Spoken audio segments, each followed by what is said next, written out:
leaders and their incredible problem solving and innovative ideas. Joining me today are a couple of my colleagues. Arvind is there, and we in the back end we have Naveen, who will add some energy to this event. So big applause to them for their dedication and hard work to bring this in shape. Now let me tell you something about our company, AI CoreSpot. It was founded over 3 years back and created to serve as a knowledge hub, focusing on different emerging technologies like AI, ML, robotics, IoT, and much more. Our webinars aim to share the latest technological advancements in the industry.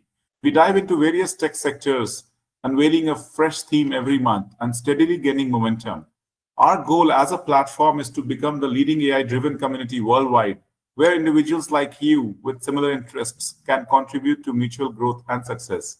We are committed to organizing industry-backed webinars, hybrid events, and some face-to-face events, grounding our knowledge through credible data for industry leaders, subject matter experts, thought leaders, and all our trusted partners.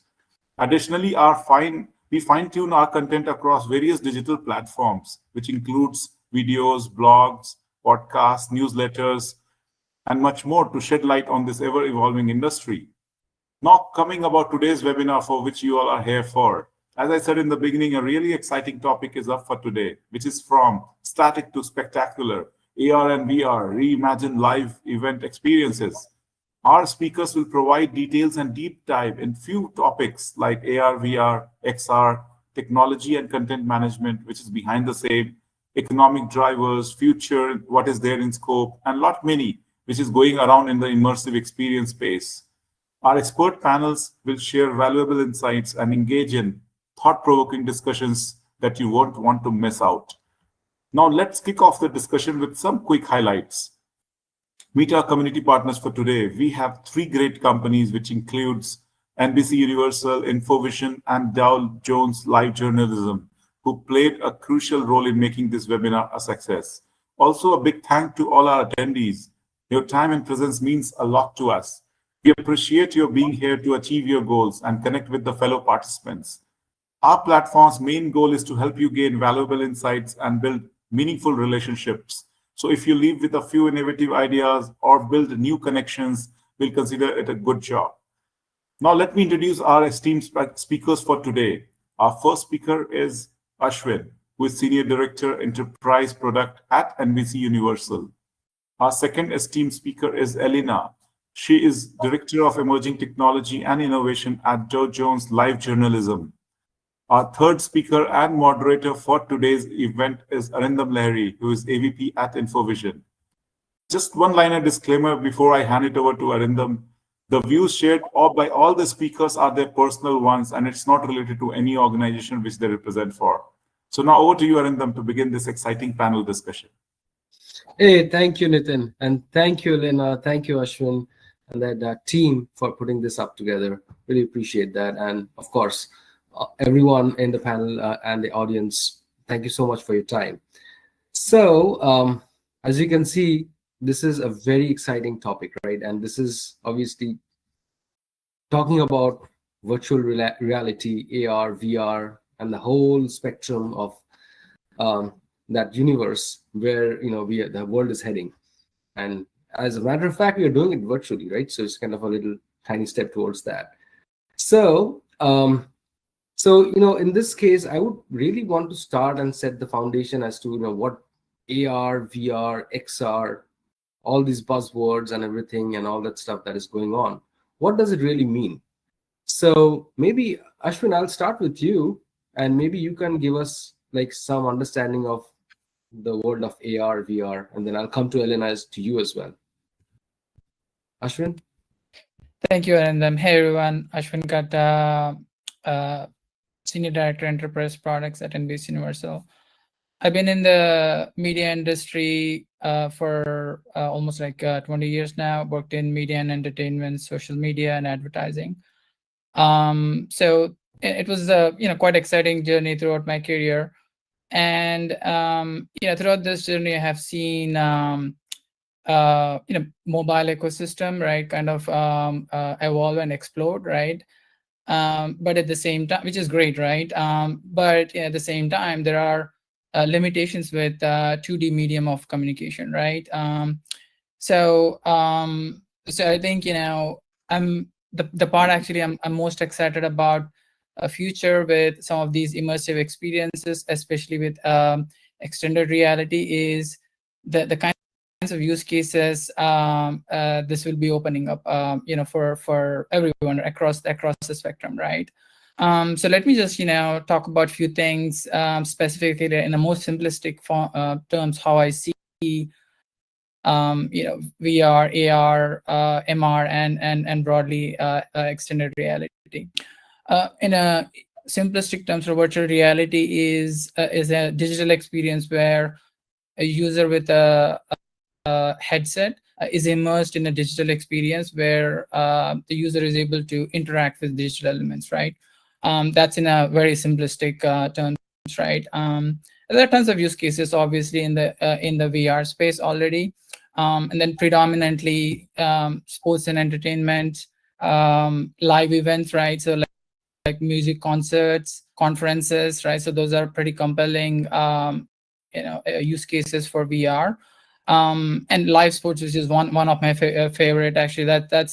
It gives you a very immersive experience with VR, especially with what Peacock is doing as well as what Prime Video is doing with on the Amazon side. So and obviously VR had been around for a while, but what is also changing is that as the headsets are becoming more and more affordable with mainstream adoption with headsets like from Meta, so those use cases are actually expanding, right? So that's the most exciting part to me about virtual reality.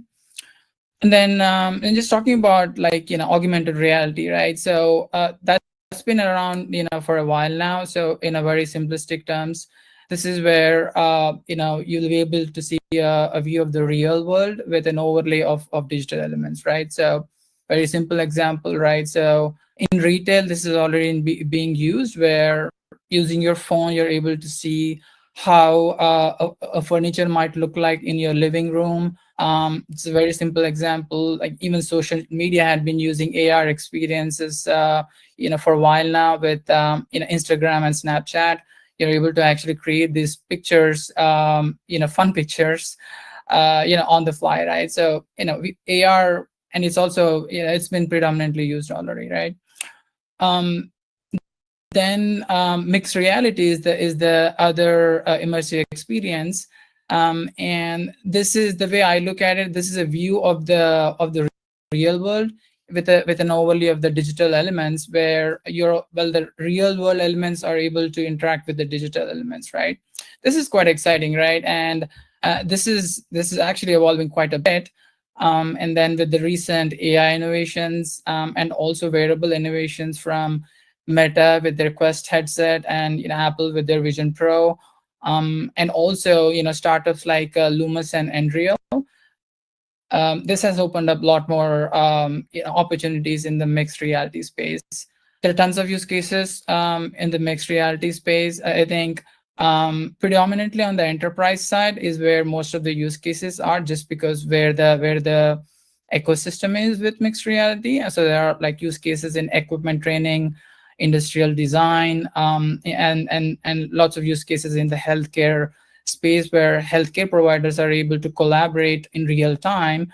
They are actually across different locations, right, throughout the world on patient diagnostics, right? Some simple examples. And then that takes me to extended reality, right? Extended reality XR is nothing but a mix of all of these technologies, right? AR, MR, and AR, and really artificial intelligence is at the core of enabling all of these extended reality experiences, right? I think as I think about the benefits and an upside, right? So really, as AI is evolving, as the headsets are going through drastic innovation, in fact, in the last few years, that really opens up a lot of, I believe, collaboration and experiences, right? And some of these were not even possible or conceivable before. And then it's exciting to see that these experiences and collaboration opportunities do open up, with with physical location, removing the physical location barrier, right, which is the most exciting part, right? So yeah, I think that's my general view on this space. Thank you so much. That was a really good summary for someone looking into this space and trying to get into and have a general understanding. Thank you so much for that. So Elena, so you have been a dominant name in this field, right? So walk us through, give your perspective about this ecosystem, and maybe give us a few examples of how things are shaping up in your side of the world. Well, thank Arina. And well, Ashwin already covered some of the key parts of VR, AR, XR, and it's true, and MR, and it's true that it can get very confusing with all of these terminologies. Actually, I'm the director of emerging technology and innovation at Dow Jones Light Journalism. But I have a background in hardware development, and actually 20 years ago, I was specializing on wearable tech, almost too early, but I've always kept that hunger for, that world when we kind of human merge with the machine and we use wearables and we use immersive technologies and all of that. So I really know the hardware and the technology very, very well. And I know the evolution and where it might take us. So when people say, tell me about this new form of reality. The way I see it is that actually, or real reality, it's spatial, and we are at a point that technology is taking us back to that, back to a spatial, which is the real world, and it's allowing us to connect and to share knowledge through a spatial and multisensory medium, which is how our brain and memory is designed to work anyway. So to me, the hack has actually been the written word, for example, Gutenberg creating the printing press to democratize knowledge. And then after that, things have evolved. Then you have computing, then you have the internet, then the mobile phone. So all these innovations have helped us share knowledge and experiences across distances, but until now they were mostly flat and two-dimensional. And immersive technologies break that limitation by bringing us closer to how we naturally perceive the world, with depth, spatial understanding, and with interactivity as well.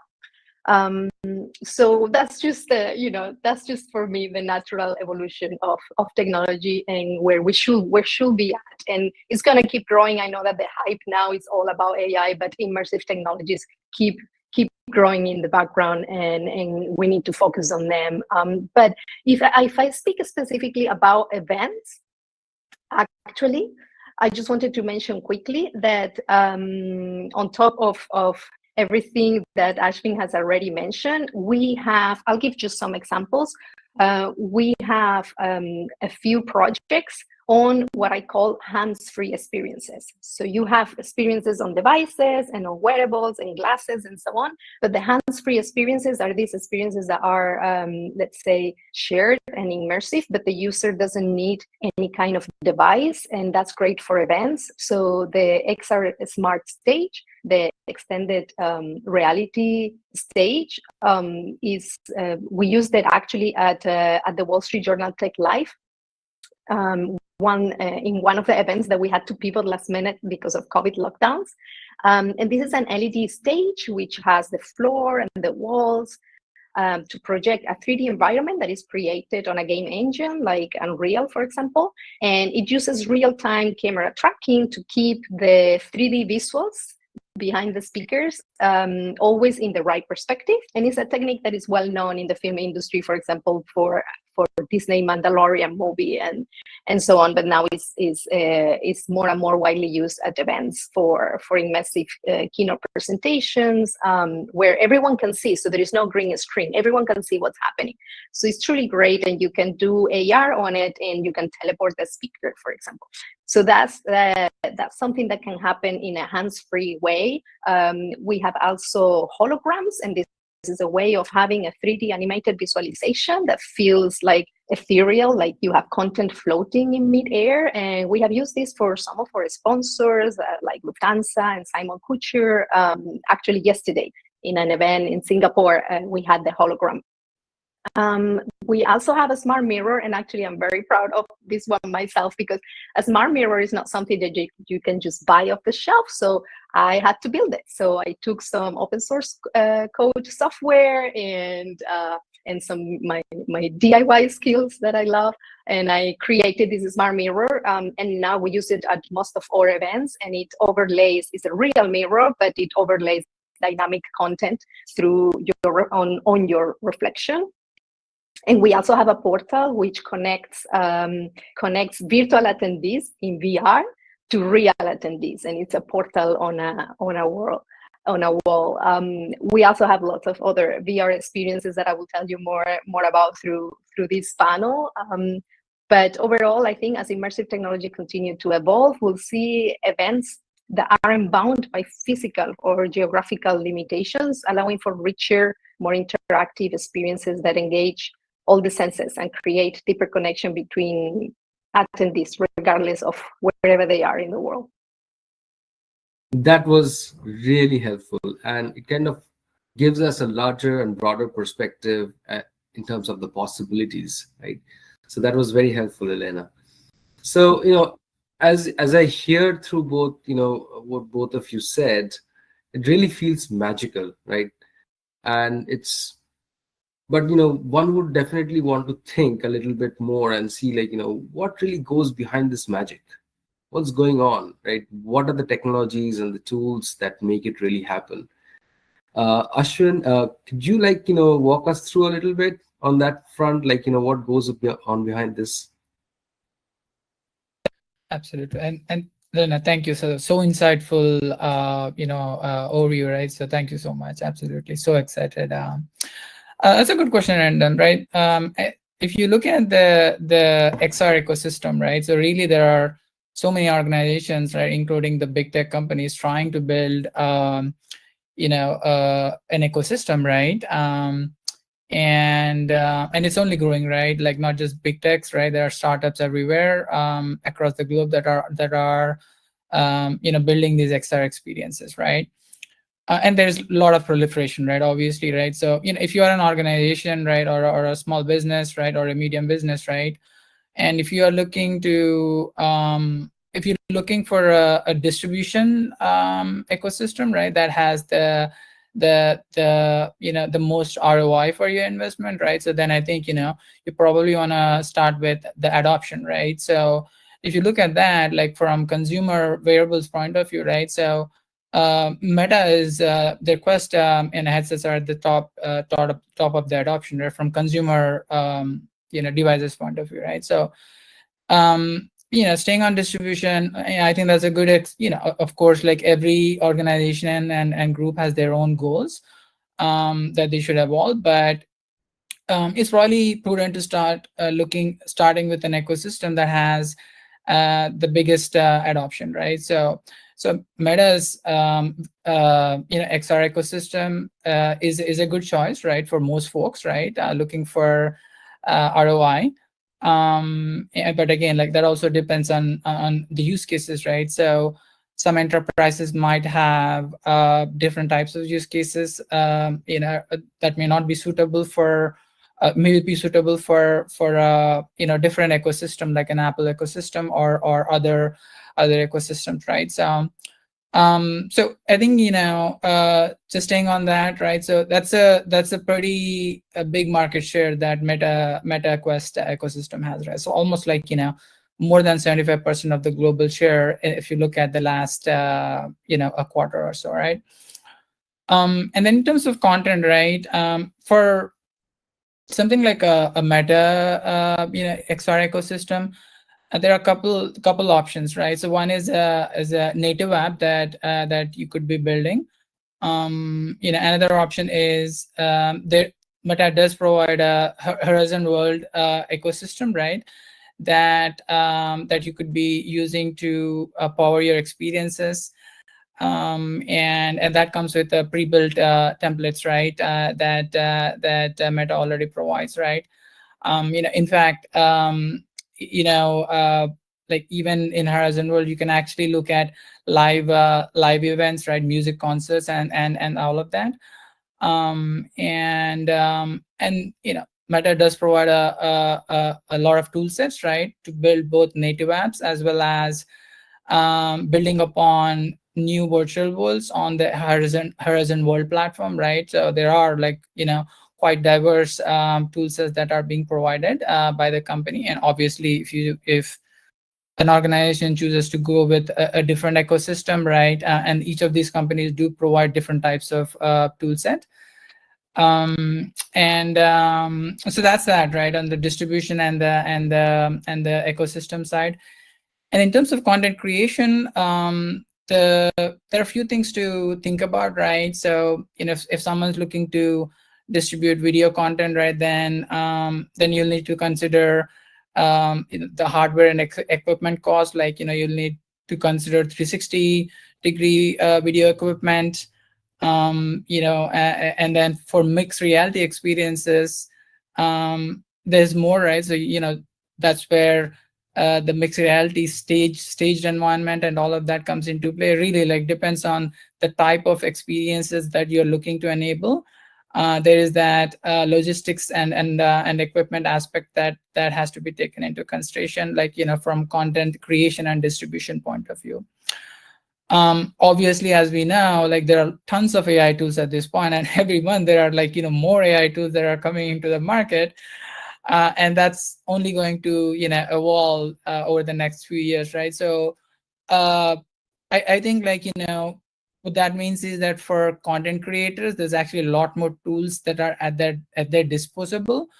So that kind of brings down, I think, some of the content creation acquisition costs. So that's actually a big upside. So I think whichever ecosystem that the organization or group chooses to go with, there are all these AI tools do come in, and they're going to be helpful quite a bit with the content creation aspect of it.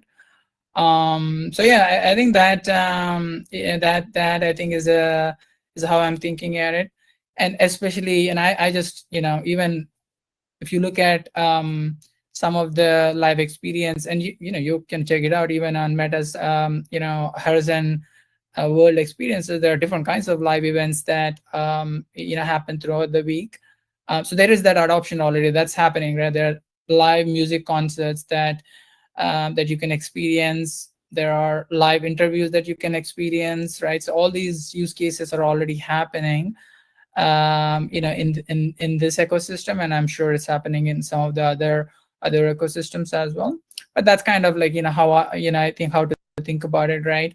I would start with the audience that a group or an individual or organization is trying to target, and pick a best distribution platform to go with.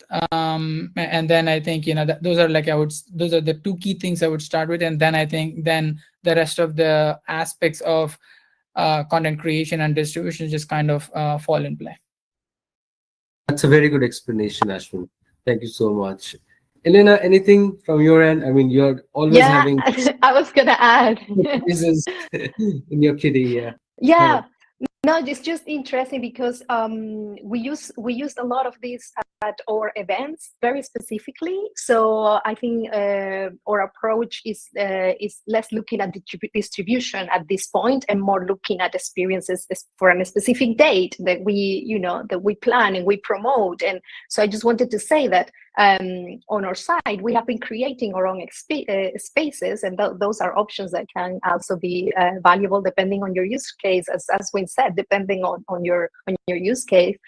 So we have an art gallery called Iconic Mints and a storytelling space called The Field, and both are developed as WebXR. So that means it's not an app, it runs on a browser. And because it runs on a browser, it's, let's say, device agnostic. Users can join a space, the same space, and meet one another, independent if they have a VR headset or not. So in a WebXR experience, if you can join via desktop, via mobile, or via headset, and we thought that that was important for people to join in whatever device they were, and then we wouldn't be so dependent on, are you locked with Meta, or are you locked with Apple, or anything like that. So that's just an option that I see growing, in the same way that web apps are growing. And then I also wanted to mention that we are also creating digital twins for our events. And there is two ways of creating those. One is that you can scan an event space once it's finished, and then you upload it, and it's a 3D environment that people can navigate, and then you can overlay interactive content on it. And we have explored that, and we have a few of those. We use Matterport and Redis to overlay interactive content, but you can also create a digital twin from scratch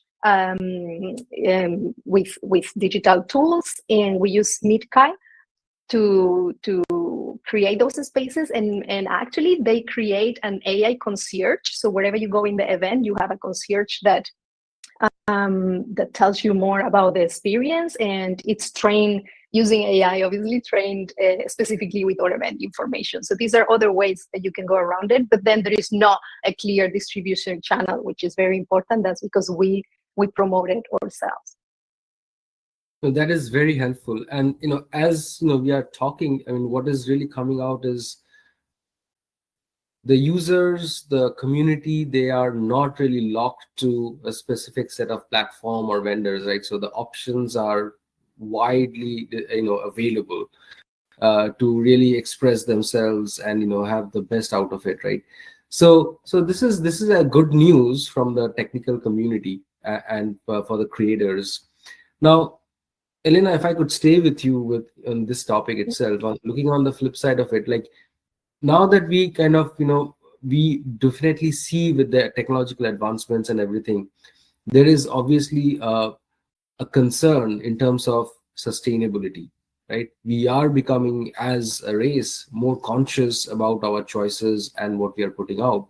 So in the world of AR, VR, XR, overarchingly, right? So could you, give us some insight into, like, are we paying attention to it? And if we are, then what are the things we are doing and how we are approaching this?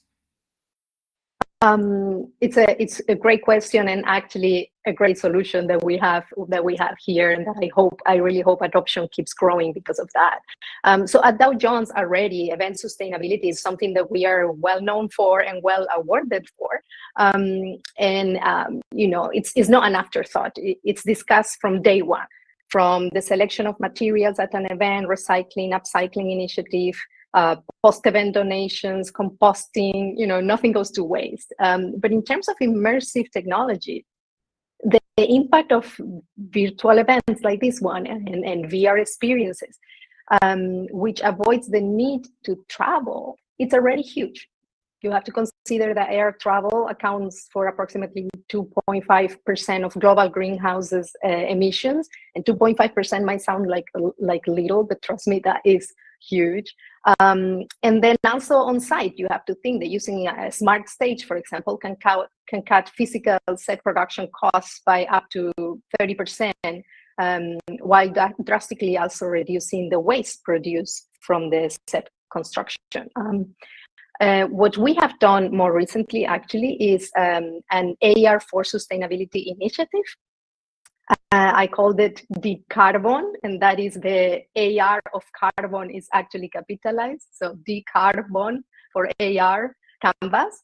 And the first example we just launched in May. It's about creating your own floral installation. Many events will have like a floral installation, but this one is an AR floral installation. You can immerse yourself in a zero carbon garden that you can add to by selecting your favorite and most exotic plants guilt-free. knowing there is no transport required, the plants can come from anywhere in the world. But also the experience, which is a mobile AR experience, and anyone can try it out. It's thecarboncanvas.com. People can create this garden, but also discover the surprising environmental impact of their favorite flowers and fruits as well. And I have some information here that people are not so aware of. It's like perishable goods, like plants and fruits. They travel by air, and air produces 5 times more emissions than land transportation, and 11 more times of emissions than transporting something by sea. And that doesn't even count refrigeration. So in an event, some of this information is super relevant to keep in mind. And in this experience, people have created over 950 plants, which have saved around 280 kilograms of transport carbon emissions. And if that number doesn't say anything to you, 280 kg of CO2 emissions is 11,000 balloons filled with greenhouse gases, 11,000. And we have saved that since May, just with the floral AR installation. And it's actually a finalist right now for the DigiDay Awards, fingers crossed.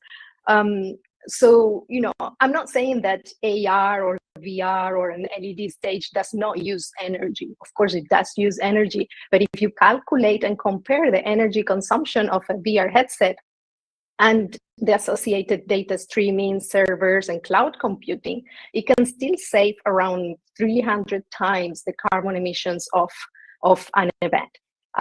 So I think as immersive technologies become more efficient, their scalability also allows for larger and longer events with only an incremental increase in energy consumption. So this makes VR an excellent solution for reducing environmental impact. And that's a very, very insightful information, which we usually don't consider, right? So looking at this, so thank you so much for that insight and the numbers also. So this is great. I mean, so far, you know, as our discussion is, you know, we are moving through this. We have understood what AR VR is, you know, what the impact is, what the different options, you know, and how this is such a sustainable option. But at the end of the day, we also have to come back to look at, like, you know, how all of this is getting funded. What are the economic drivers of it? What are the different monetization techniques that this particular exciting technology brings, right? So Ashwin, question to you is, like, you know, could you shed some lights on this? Like, you know, is it just a fun thing to do, or does have a real impact as far as the business world goes? It's a great question, and thank you, Elena, for talking about the sustainability aspect of it. Like, you know, one thing to add is it's an interesting topic, right? Because if you look at the other side of what I think is going to happen the next, let's just say, 5 years, right? A lot of the AI build out is going to happen, right? And then, you know, I think that AI build out is going to make the extended reality experiences even more seamless, right? I think, you know, Elena already talked about the AI use case. It's just going to have an outsized impact, right? And that's why I think it's going to be good to see how the industry trends from sustainability point of view, with all these data centers that are getting built out, you know, train AI models and all of that. So that's a great topic to observe how the industry evolves. So so moving on to the economic side of things, right? So, you know, obviously it's fun, right? It's fun to do AR and VR is fun, right? So but, you know, I think organizations and enterprises, you know, are in the business of economics, right? So so I think that's a good one to talk about, right? And I think obviously it's still evolving, right? So some companies are profitable, some companies are not, right, in this space, right? Because the technology is still evolving. There is a form factor that needs to be addressed. There is adoption that needs to be you know, in play. If you look at the consumer ecosystem, because that's where there are always revenue in the business and enterprise use cases, but I think truly, I think if this can be solved for the mass market, that's where the biggest revenue impact is going to be, right? Just by pure numbers, right? Obviously. So there are few monetization strategies that are at play in the extended reality space, right? So staying on live events, for these live events, you have VR can actually may make a pretty good live event experience, right? Whether that's a live news event, whether that's a live music event, or like these conferences, right? So ticketing is one way to kind of one way to kind of expand the economics of it, right? And there are other models like subscription models where for music and then few other use cases, right? This could be subscription and like exclusivity point of view, right? So that's another model that is in the ecosystem. Then there is a freemium model, right? So for something like a sports experience, like live sports experience, or even live music concert experiences, right? You could actually be considering the freemium model with product placements and different kinds of advertisements being placed and marketed within the virtual experience, because once you're in the immersive experience, the real estate is a lot more for you to work with, well beyond your mobile phone real estate, right? So there's a lot of opportunity there. You have to be very conscious about making sure that the experience is top notch, right? So that's a balance someone needs to strike. But you do have a lot of real estate once you're in a virtual world, right? And then like I'll just mention one more that is not, like, some cases might be applicable for live events too, but then there's the concept of virtual real estate and commerce, right? So predominantly this is a concept that was introduced, and in fact some of the companies are already utilizing that aspect of the monetization, which is virtual goods, right? So users that are in these worlds, virtual worlds, could buy virtual goods, like whether it's a t-shirt, if I'm a fan of Billy Joel, right, and if I'm into music concerts, it's you could be, that's an example of a virtual good that you could be purchasing, and then you could be actually wearing it whenever you're going to music concert. That's an example, and there are like variety of different virtual goods examples. So these are a few monetization models that are at play. It really depends on the organizational goals and objectives, what they are, or anyone who's trying to put out a virtual an XR experience. And I think what kind of monetization model makes sense really depends on the goals and objectives of that entity, right? So that's really helpful, Ashwin, because you have really taken this experience from just playing around with it and having fun to someone giving a serious thought and maybe starting their own journey, right, and taking it forward. So that's really helpful. So Elena, if I could come back to you, right? So this is obviously a global phenomenon, right? So I mean, where this experience brings the world together. Anyone from any part of the world can participate and things like that. I wanted to take your take on the ethical aspects of things. Now that we are talking about a much larger ecosystem. So what is it that you see and you recommend here from an ethical standpoint? Well, it's interesting because when I started working on these kind of projects around the pandemic time and so on, there was just so much going on, and Facebook changed the name for Meta, and there was a lot of noise, and I thought, okay, let's give myself a kind of brief what is my focus, and so that I can keep my north when I was exploring all of these through the noise of everything that was going on. And I actually called it wise innovation. That I thought that's going to be my focus when I explore immersive technologies, and that stands for well-being. How do they improve well-being? How are they insightful and educational? How they are sustainable, and how they are ethical. So I called it wise innovation, and that kept me kept my north in a way, and still is for many of my projects, the wise innovation. And so actually, in the projects I mentioned earlier, the field and iconic means there is a few things that I considered. First one is access, and I already mentioned that. So all the experiences are created in WebXR, so that if you don't have a VR headset, you can also go there and hang out with the same people.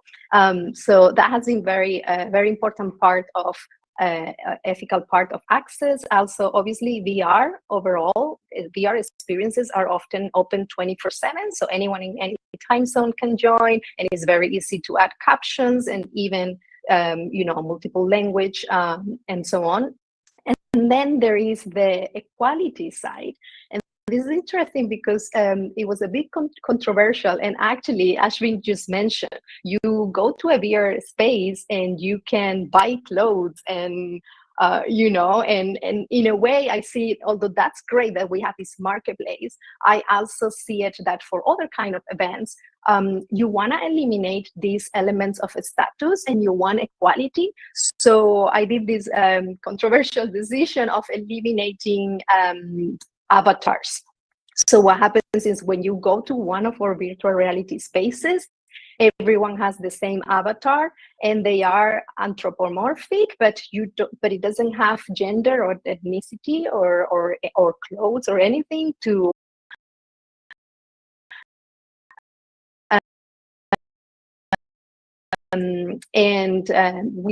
I just wanted to create spaces where people go and meet like-minded people. There is nothing else. Then also, when you think about it, by eliminating the need to create your own avatar and logging in and so on, you remove a lot of the friction of entering a space. So in our case, you just click the link and you enter. That's it. And you are there with the rest of people and you are equal to everyone else. So yeah, I just thought that was an interesting approach. But there is a space for both. Both are valid. I just think this is perhaps a more ethical route, depending on what you're trying to achieve. That's actually a very good thing, and I really appreciate both of you bringing two sides of two aspects, of this conversation. So that's really helpful. So I would probably have my last question, and it's probably I'm going to combine two questions into one, because we have talked about the evolution, we are talking about the current state.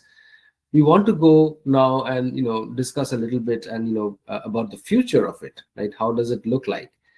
So, and with that, I would also maybe request both of you, and I'll start with you, Ashwin, is that what the future looks like, right? Both the short term and the long term.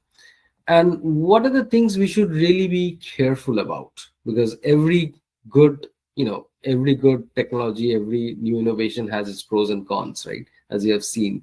So maybe you can probably, give us your perspective, what the future looks like, and what are the things we should be really careful about. And then I'll come to you, Elena, on the same. Thanks, and an excellent point on ethics, Elena. 100% agree.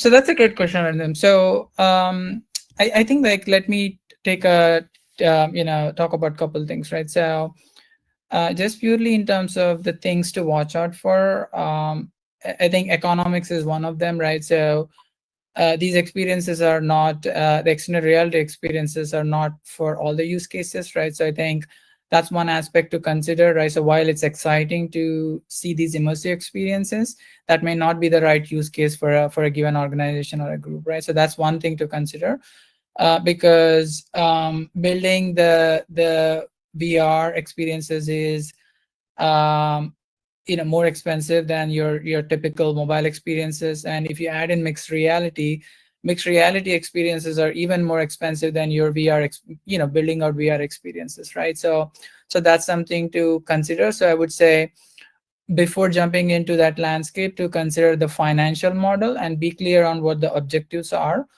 both near term and long term, right? So and the other aspect to watch out for is, and kind of Elena kind of talked about it earlier too, the technology is evolving, right? So it's like last few years there's like so much innovation, and with and it's gonna, like, both the headset and wearable technology will be evolving, I think, in the next 2 to 5, let's just say 3 to 5 years.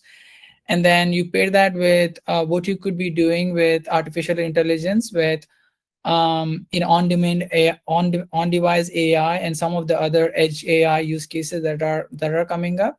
So that technology will go through so much innovation in the next couple of years. So I think if you look at 5 years from now, I think the technology is going to evolve drastically in the XR space. So something to watch out for. So if a group does actually get into that space, so you do need to keep up with the trends. Make sure you are where the customers are, right? And it's different for every organization, right? So that's one aspect to consider, I would say. The upside is huge, right? So how does the future look like, right? So there are certain pain points I do believe currently exist in the XR space. There are user experience challenges where sometimes to kind of go through the experience, you get taken to a mobile device to kind of activate your accounts and whatnot, right? So that's a user experience challenge. That's just one example. There are a few of those as well. These headsets are actually not yet ready for mainstream adoption, right? There is a form factor. Obviously, some of the companies are innovating globally to kind of whether it's Meta, whether it's like some of the other companies that are really creating these wearable devices that are a lot more smarter. So, but that's a current adoption hurdle, I think, for mass consumers, right? But on the upside, I'm quite excited. I talked about, I think, the hardware innovation as well as the AI innovation that's happening. I think the next 2, 3, 5 years, the experiences on AI, on XR experiences will be completely different than what we are seeing right now because of all of these innovations.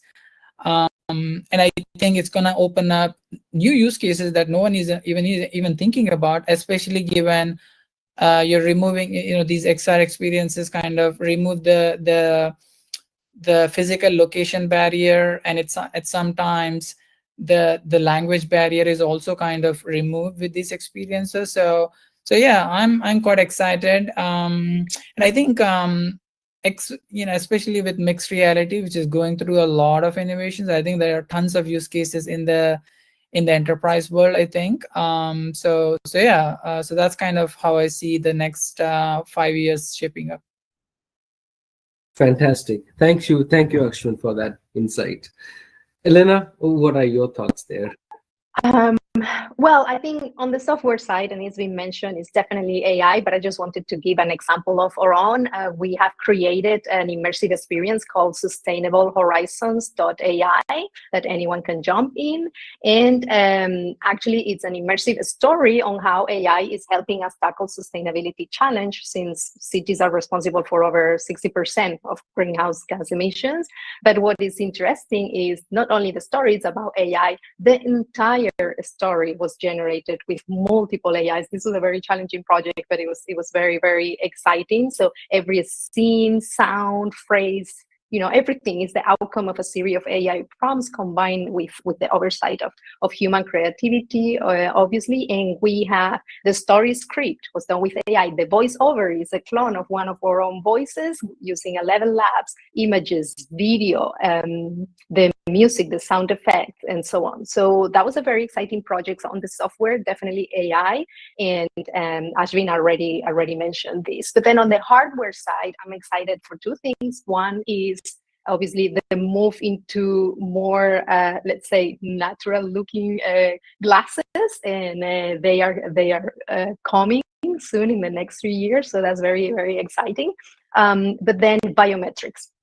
And in biometrics, I just wanted to mention two things that are coming up. And well, one is obviously headsets are on the head, so very close to your brain. So we're going to see more EEG, electroencephalogram readers that can read your brain waves. We're going to see that more connected with devices. And then the next layer, which is BCI, brain-computer interfaces such as Neuralink. So I'm very excited to see how this is going to evolve. Yeah. Those are actually, all very futuristic and, sci-fi for us, right? So, but it's really coming to reality as we kind of. It's really that's the thing. The future is the sci-fi is no longer sci-fi. Yeah. Exactly. But Elena, on these things, do you see any risks or any caution we should also use as responsible? Well, yeah, I mean, biometrics. Actually, interestingly enough, I am writing a book about the ethics of biometrics, and you can find out more at idfutures.com. And the reason is that I see biometric data as data that is involuntary. So we think of just personal data as anything that comes from you, like in social media, your activities, your engagement, and so on. But it's still somehow, even though you might be kind of manipulated emotionally in social media, you still can choose what you want to post. But biometrics are involuntary. And I think there is a fine line there that needs to be defined on what happens with that data, who owns it, how it's used. But also on the good side, biometrics understanding, having self-awareness of your own body and how it reacts to things and your emotional state and your health is very empowering. So if you think of digital divides, who's going to have access to these technologies and who don't, that is also a danger because they can be very empowering. So there is two sides to it, the pros and the cons, and the digital divides, I think, is a very important one to think about. And that's why I'm writing the ID Futures book. Fantastic. This was very insightful from both of you, and I'm sure there were a couple of takeaways from this discussion from our audience. So I do have one audience question from Mahesh Murthy. Thanks, Mahesh, for posting that question. So I think, Nitin, we probably have a little bit of time, right, to kind of take that question. And please feel free if anyone else has any other questions. So Mahesh asks, how do you create a truly immersive experience while working with the technical limits of AR/VR today? What's the secret sauce? So I'll probably open this up for both of you to give your commentary on this.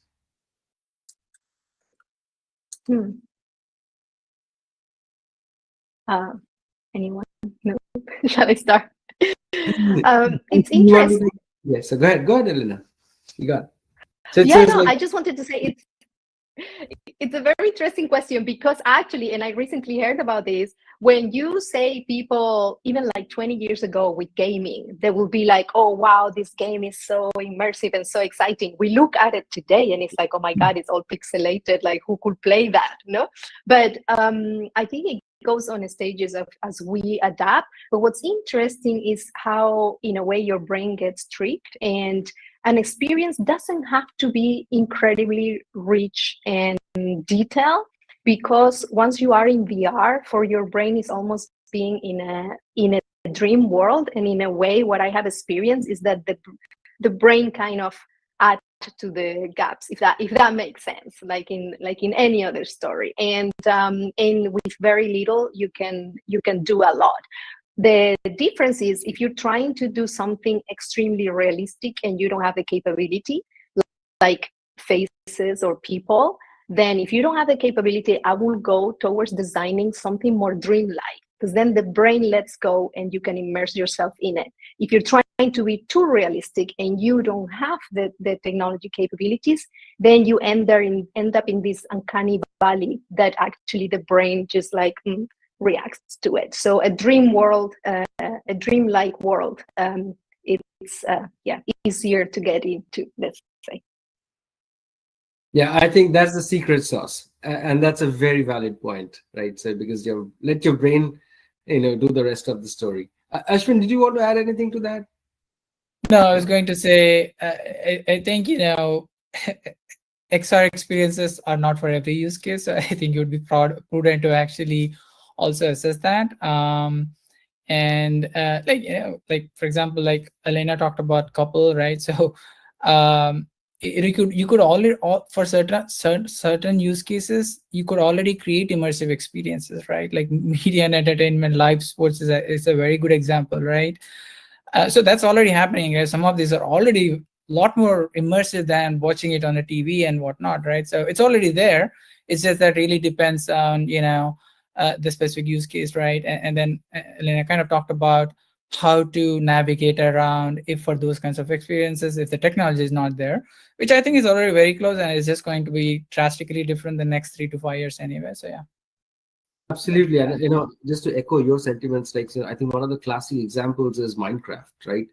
So it's all pixelated stuff, and people are kind of crazy about it, right? So that kind of gives you, it's not just the technology. Don't get limited by the technology, right? So use your imagination. Look at the use case, like Ashwin had been referring to, and that whole thing. All of these things come together. It's not just one pillar.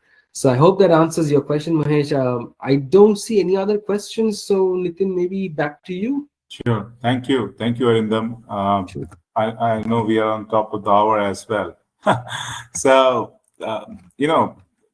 all the panel members, especially Elena, Ashwin, and Arindam, you did a fantastic job. Thanks a lot for, coming together and sharing the knowledge. I'm sure the audience must have learned a lot of things from you, and the space which you have created for knowledge enrichment will be there throughout our platform. And obviously, if any one of you missed any part of the session, just to revisit it, today's event will be available on our company's YouTube page for your convenience. So you can go and look at that anytime. So my bad, actually, I see a couple of more questions. So I don't know, do we have time to take those? Time is just running out. So that's why I thought, just move. Sure. Go ahead. But yeah, I'm sure a lot of pointers which you discussed throughout the webinar, that was covered in the last 2 questions, which is there in the questions and answer section as well.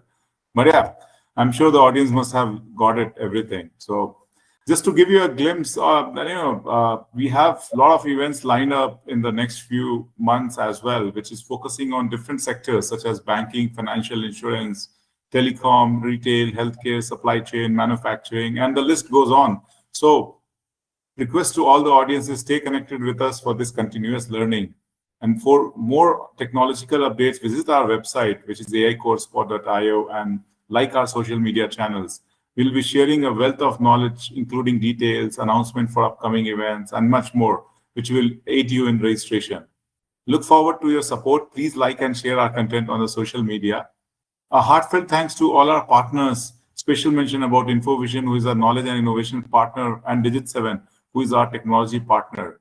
Explore their websites and dive deep into their technological advancements. As a company, we really enjoyed bringing this session to you, to all of you, and hope you all found it as enjoyable as we did as well. We eagerly anticipate more sessions with you in the future.